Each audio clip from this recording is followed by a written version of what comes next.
안녕하세요. 김범식입니다. 이번 영상에서는 IBM 클라우드 포탈 내에서 스토리지에 관련된 항목을 확인하는 방법과 주문 방법에 대해서 말씀드리도록 하겠습니다. 마찬가지로 해당 홈페이지는 중간 하단에 있는 URL을 따라가시게 되면 소프트 레이어 포탈을 접속하실 수가 있습니다. 처음 로그인해서 소프트 레이어 포탈에 들어가시게 되면 이전에 말씀드린 것처럼 자원에 대한 전체적인 현황을 파악하실 수가 있는데요.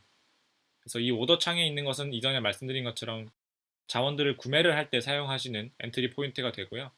이 상단에 있는 탭을 통해서 실제로 구매를 하셨거나 구매를 하신 리스트에 대해서 파악하시고 그 다음에 추가적인 설정이 필요할 때 상단에 있는 탭을 통해서 이동을 하시게 됩니다.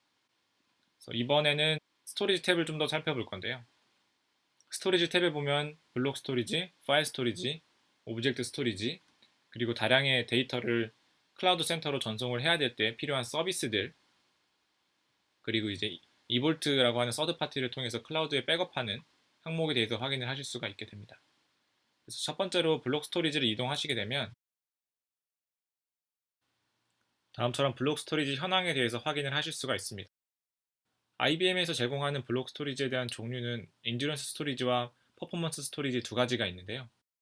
인듀런스 스토리지 같은 경우에는 기가바이트당 IOPS가 고정되어서 제공되는 스토리지이고, 퍼포먼스 스토리지 같은 경우에는 특정 기가바이트당 필요한 IOPS를 제가 타이핑해서 적어서 할당받아서 사용하게 되는 스토리지입니다.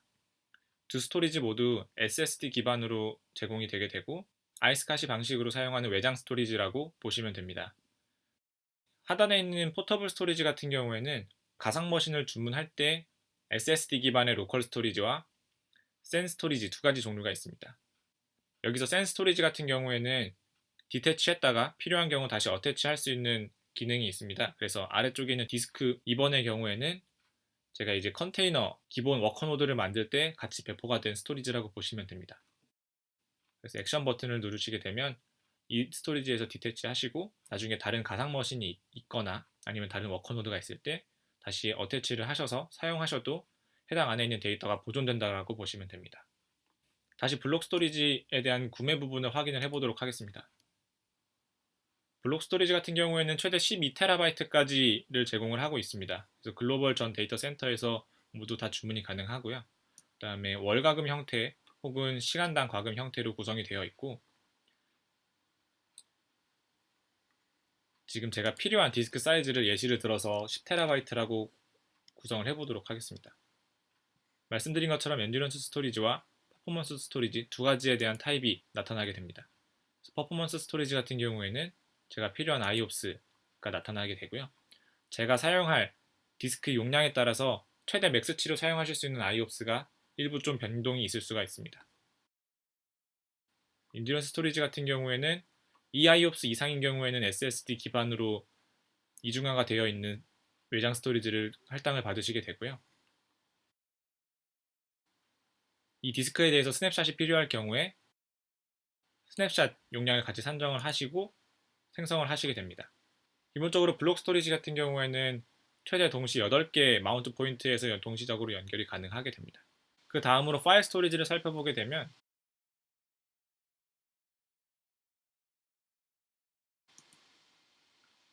IBM에서는 블록 스토리지나 파일 스토리지나 제공하는 외장 스토리지의 모델은 동일합니다.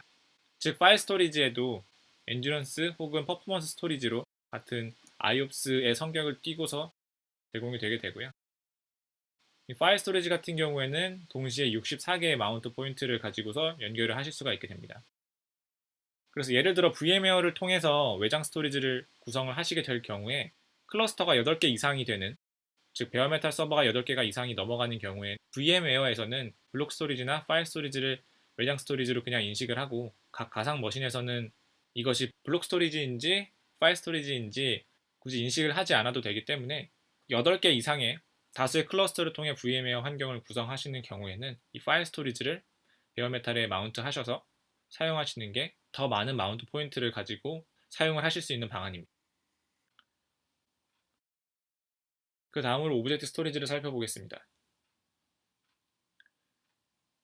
오브젝트 스토리지 같은 경우에는 크게 스위프트 방식과 S3 방식의 두 가지의 오브젝트 스토리지를 제공하고 있습니다. 최근에는 스위프트보다는 S3 기반의 저희 IBM 클라우드 오브젝트 스토리지라고 하는, 줄여서 아이코스라고 부르는 오브젝트 스토리지를 가장 많이 다양한 고객 워크로드에 맞게 피처들을 업데이트하고 있고요. 뭐 컨테이너라든지 빅데이터라든지 뭐 CDN을 이용한 뭐 오브젝트 스토리지 이용이라든지 다양한 방식의 연동해서 사용하실 수 있도록 제공을 드리고 있습니다. 그래서 S3 같은 경우에는 익숙하신 것처럼 S3 API나 REST API 방식으로 통신을 하게 되고요. 아이코스 같은 경우에는 기존의 클리버 세이프라고 하는 시장 1등 제품을 저희가 인수를 해서 아이코스라고 하는 이름으로 리브랜딩을 하여서 고객한테 서비스를 하고 있습니다. 그래서 오브젝트 스토리지를 이동해서 들어가게 되면 제가 가지고 있는 버켓과 이 버켓이 어느 지역에 만들어져 있는지, 그리고 이게 3분할이 되어 있는지, 하나의 지역에 여러 개로 분할이 되어 있는지, 아니면 싱글 사이트로 배포가 되어 있는지를 확인하실 수가 있습니다. 그리고 네 가지의 스토리지 타입이 있는데 이 각각 타입에 대해서 확인을 하실 수가 있게 됩니다.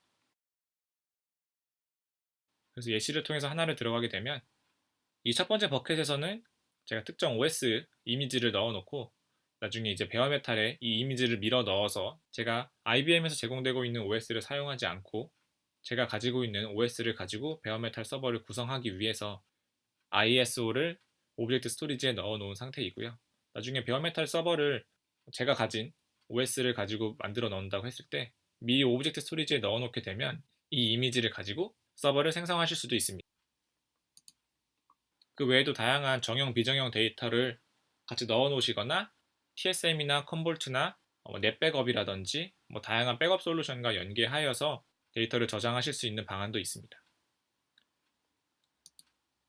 그래서 제가 사용한 양에 대해서 확인을 하실 수가 있고, 액세스맵 퍼미션을 들어가시게 되면 각 지역별로 퍼블릭 또는 프라이빗 엔드포인트에 대해서 URL을 확인하실 수가 있게 됩니다. 그래서 기본적으로 백업 소프트웨어가 아이코스를 바라보고 데이터를 저장한다고 했을 때 첫 번째로는 이런 엔드포인트들을 넣게 되고, 두 번째로는 제가 가지고 있는 액세스 키값에 대해서 넣고서 구성을 하시게 됩니다.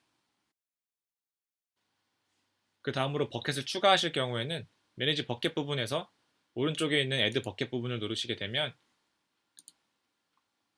각 지역별로 크로스 리전이나 리전 혹은 싱글 사이트를 선택을 하시고 그에 따른 스토리지 타입을 선택을 하시고 이름을 넣으시게 되면 생성을 하실 수 있게 됩니다. 나중에 따로 설명을 드리겠지만 간단하게 먼저 설명을 드리면, 스탠다드는 제가 데이터에 접근하는 빈도수가 많은 경우, 볼트 같은 경우에는 데이터 빈번 횟수는 스탠다드보다 좀 떨어지긴 하지만 좀 백업 용도로 좀 사용하시는 경우에 권장을 드리고요. 콜드 볼트는 볼트보다 더 접근 빈도가 더 적지만 백업이나 아카이빙 용도로 사용하실 경우에 적당한 스토리지 타입이라고 보시면 되고, 플렉스는 제가 가지고 있는 데이터가 너무 다양한 것들이 많이 섞여 있어서 어느 한쪽으로 분류하기가 어려운 경우에 모든 데이터들을 다 플렉스 타입으로 넣어놓고 좀 그에 맞는 적합한 프라이싱 모델을 가져가는 스토리지 타입이라고 보시면 됩니다. 이 네 가지 타입은 모두 성능적인 부분에선 차이가 없으며 이 과금적인 체계에서 고객의 워크로드에 따라서 클래스를 나누어 놓은 것이라고 생각하시면 됩니다. 그리고 크로스 리전의 경우에는 예를 들어서 AP 쪽에 있는 크로스 리전을 설명을 드리면 데이터가 한국, 일본, 홍콩 세 개 지역에 분할 저장되는 모델이라고 보시면 될 것 같고요. 그래서 이제 리저널보다 싱글 사이트보다 가격이 좀 더 비싸게 되고요. 리저널 같은 경우에는 하나의 지역 내에 데이터 센터가 여러 개가 있는 경우에 그 여러 개 센터의 데이터가 분할 복제가 된다고 보시면 될 것 같습니다. 그 외에 나머지 싱글 사이트 같은 경우에는 데이터 센터가 하나이지만 센터 내에 이중화나 삼중화가 되어 있는 경우라고 보시면 될 것 같습니다. 그래서 이 각기 로케이션별로 이전에 보여드렸던 엔드포인트를 맞게끔 설정을 하시고 이 클래스에 맞게 크레덴셜 키를 넣으신 다음에 이용을 하시면 바로 쉽게 오브젝트 스토리지를 이용하실 수가 있습니다. 이상으로 IBM 클라우드 스토리지에 대해서 포털에서 어떻게 이용할 수 있는지를 소개해 드렸습니다. 혹시나 이와 관련해서 추가적인 문의사항이 있으신 경우에는 아래 이메일로 연락을 주시면 답변을 드리도록 하겠습니다. 그럼 다음 영상에서 뵙겠습니다.